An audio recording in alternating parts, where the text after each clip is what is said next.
Bonjour, je m'appelle Alexa Raff, je suis psychopédagogue de formation et enseignant en psychologie au Cégep de Saint-Laurent à Montréal. Et ceci est la 4e capsule vidéo qui sera sur la chaîne YouTube Véliveau Éditeur et ça sera aussi sur Facebook et sur les autres médias sociaux. Mon livre de vulgarisation en psychologie a été publié chez Véliveau Éditeur le 20 septembre 2017 et le titre c'est « La psychologie pour apprécier l'humain ».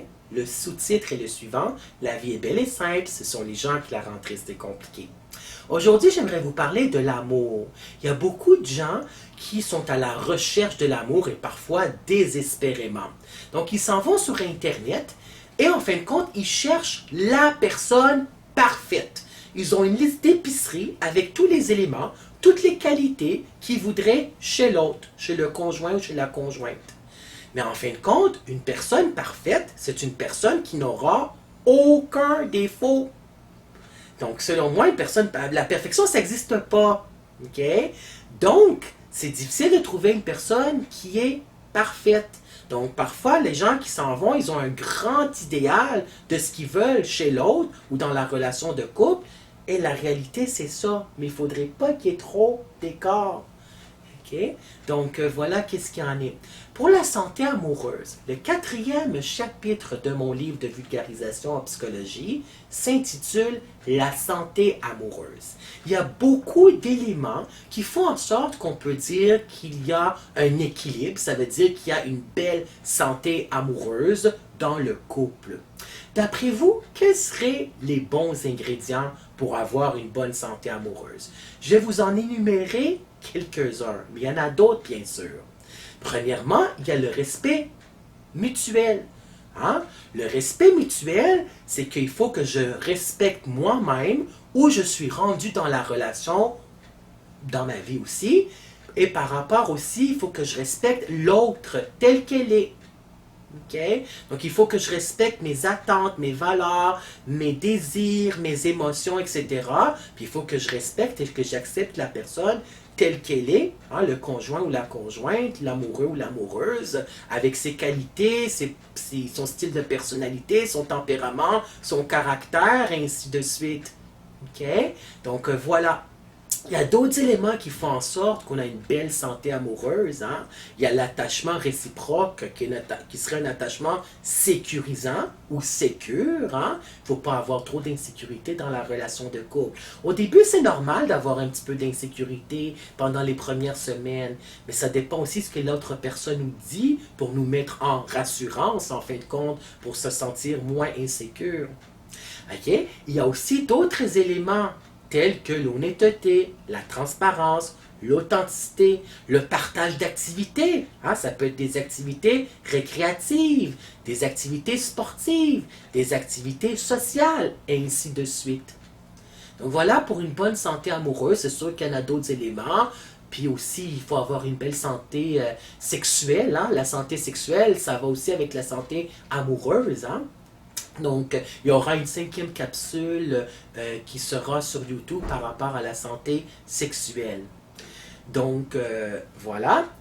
Pour la santé amoureuse, comme je l'ai écrit dans le 4e chapitre de mon livre, il ne doit pas y avoir 3 éléments. C'est-à-dire qu'une bonne santé amoureuse est exempte de 3 éléments. L'infidélité, la dépendance affective et la violence. Donc, l'infidélité, il y a plusieurs types d'infidélité. En fin de compte, il y en a 2. L'infidélité physique puis l'infidélité psychologique. Et vous lirez dans mon livre par rapport à la différence entre les deux. La différence entre l'infidélité physique et l'infidélité psychologique. Puis on sait que l'infidélité, quand il y a de l'infidélité dans un couple, ça peut faire en sorte que le couple, que les conjoints se séparent, en fin de compte. Okay? 2/3 des couples se séparent parce qu'il y a eu de l'infidélité. Ensuite, l'autre élément que j'aimerais aborder, c'est la dépendance affective. Quand il y a de la dépendance affective, il n'y a pas une santé amoureuse. La dépendance affective est une notion qui est apparue dans le livre de Robin Norwood, « Ces femmes qui aiment trop ». Et c'est sûr que c'est un livre de psychopop, là, de psychologie populaire, mais ça part des femmes qui aiment trop. Ce sont des femmes qui aiment les hommes qui les maltraitent, qui les aiment pas en retour, qui les abandonnent ou qui ne sont carrément pas là, en fin de compte, qui ne sont pas présents. Ça peut être par exemple être en relation de couple avec un homme marié. Okay? Les psychologues cliniciens disent que ce n'est pas le fait que ces gens qui sont des dépendants affectifs qu'ils aiment trop, c'est qu'ils disent que la dépendance affective, c'est le fait d'aimer mal. Okay?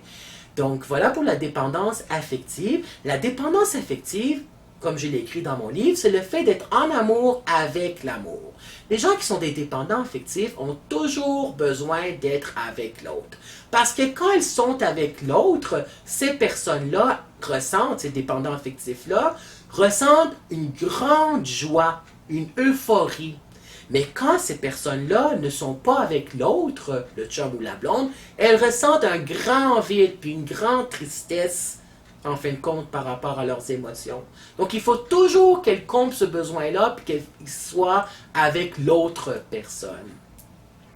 Donc, voilà pour la dépendance affective. Est-ce que vous connaissez des gens qui sont des dépendants affectifs? Un autre exemple de la dépendance affective, c'est le fait de rester dans une relation amoureuse qui ne nous convient pas, où nos besoins ne sont pas comblés, où on n'est pas satisfait, où on n'est pas heureux en couple, par peur de rester seul. Mais au fur et à mesure que le temps avance, on s'en rend compte que mieux vaut être seul que mal accompagné. Voilà qu'est-ce qu'il y en est. Puis les gens qui se sont séparés après plusieurs années d'avoir été en couple, on a presque tous eu, en fin de compte, la peur de rester tout seul pour le reste de notre vie. Okay? Mais mieux être seul que être dans une relation amoureuse qui ne nous parle pas, qui ne nous définit pas en tant qu'être humain. Parce qu'il faut que ce soit une relation amoureuse qui me parle, qui me définit, où je me sens bien là-dedans. Ensuite, ce que j'aimerais dire, c'est par rapport à la violence. Donc, quand il y a de la violence dans une relation de couple, il n'y a pas de santé amoureuse. Donc, il y a les 6 types de violence dans la relation de couple, qui sont dans le livre, mon livre de psychologie. Donc, il y a la violence verbale, psychologique, sexuelle, économique, ainsi de suite. Okay? Donc, voilà. Je vous souhaite beaucoup de bonheur amoureux, de trouver la personne qui est bonne pour vous. Hein? Okay? Puis d'être heureux en couple. Portez-vous bien. Au revoir.